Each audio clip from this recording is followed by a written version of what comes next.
What is up, everyone? I'm Tyler Shelton. This is Coffee with a Beard Reviewer. I'm your friendly neighborhood coffee snob.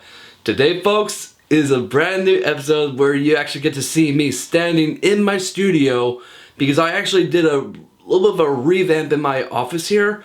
So as you can tell, the camera angle is a little bit different. I'm standing, and I just want to say thank you so much for watching and also for supporting me in my journey on this channel. So without all the way, let's get started with today's video as I review Top Gun Maverick. Let's get started.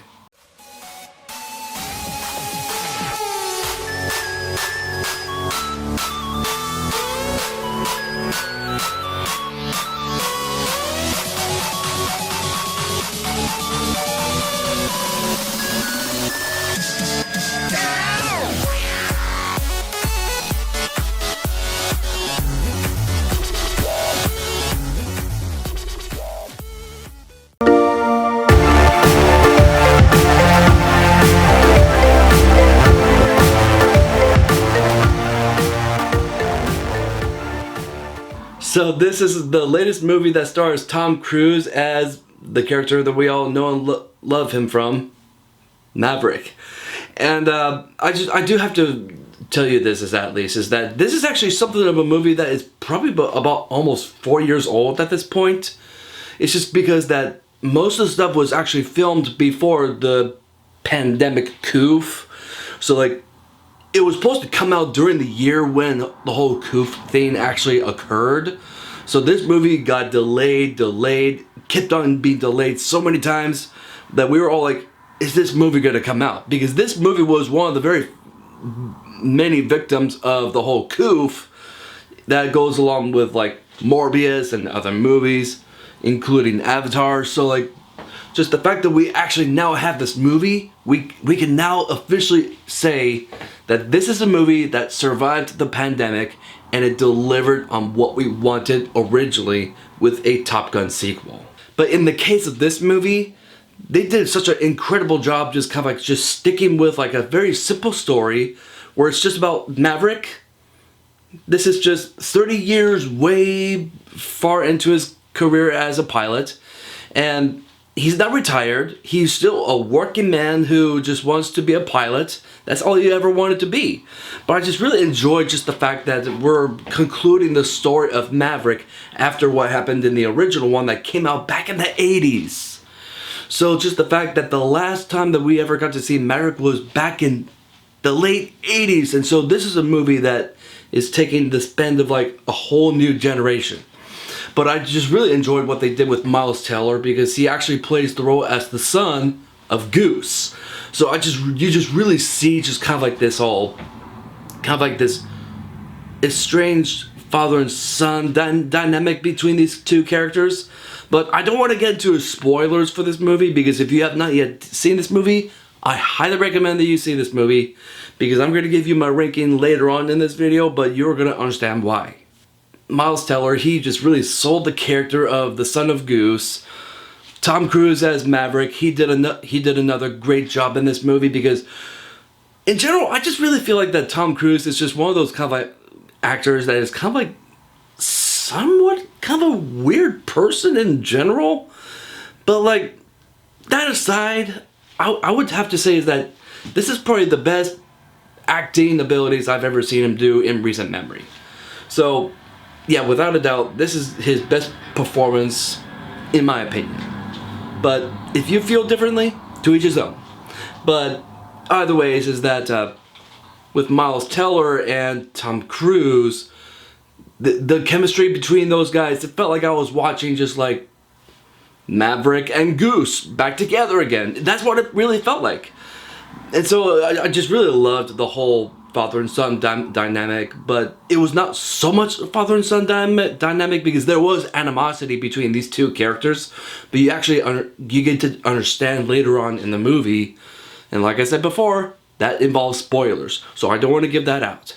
The dog fights were so immersive, high adrenaline.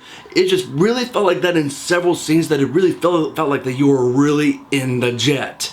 Like, I have never seen dogfights like this pretty much ever since the original Top Gun. So like, the only movie that had some of the most amazing plane fights was Top Gun, and this one just topped it. So like, that's the very thing that I really enjoyed about this movie, is that they just really emphasized on what made the original so good, and they just brought it up to 11 in this one. It didn't feel so grand scale, but it just felt very personal. Like, you actually get to see the stakes, because when it came down to kind of like the actual third act, like the actual dogfight, oh my gosh, like that third act gave me chills. It just made me go like, yeah, this is what I'm talking about. But aside from the story, from the dogfight, from Miles Teller, Tom Cruise, like, there's a lot of great things about this movie. And even Jennifer Connelly, who actually replaced the original actress, I thought she did not bad. Like, I would definitely prefer the original actress, but from the stuff that I heard that happened in behind the scenes, I can understand why they decided to go with that route. But the whole love story, it was just kind of like a minor subplot in the movie. Like, it didn't really help serve the story at all, but it was just nice that it was there. That's how I feel about the whole love story dynamic between Tom Cruise and Jennifer Connelly. But then you got the relationship with Goose's son. He actually goes by the name of Rooster.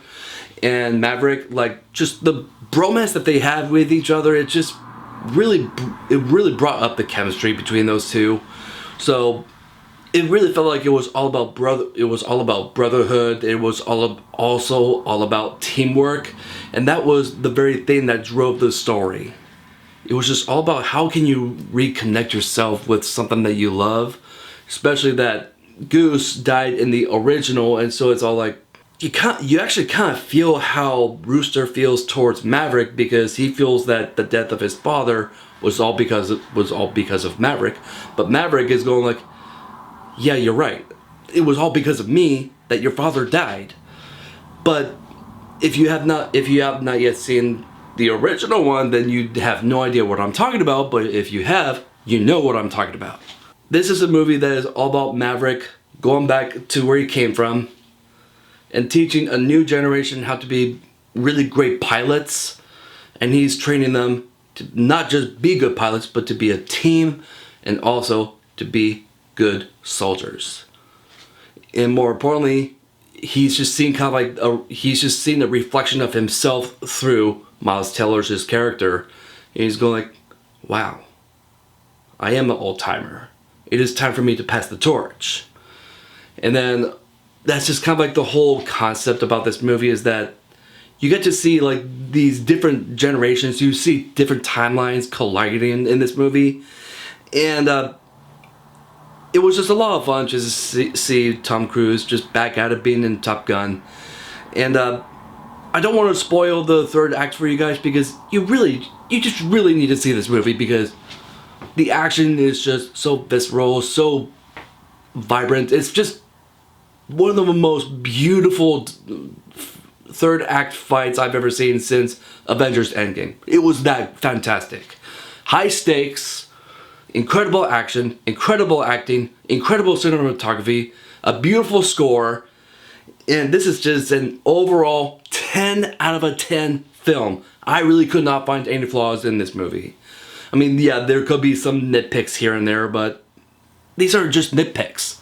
Nothing that will really affect how I feel about this movie, because I would actually put this one to probably be in my top 10 movies of all time. But I'm going to give you my top 10 movies of all time in my 100th video, so be on the lookout for that. So that was my review for the movie Top Gun Maverick. And I want to say thank you so much for watching this video. If not yet done so, please subscribe to my channel, really, as it helps me out. Also, press the like button. Don't press the dislike button, that's a bad one. Anyways, keep on drinking coffee, and I will see you guys next time.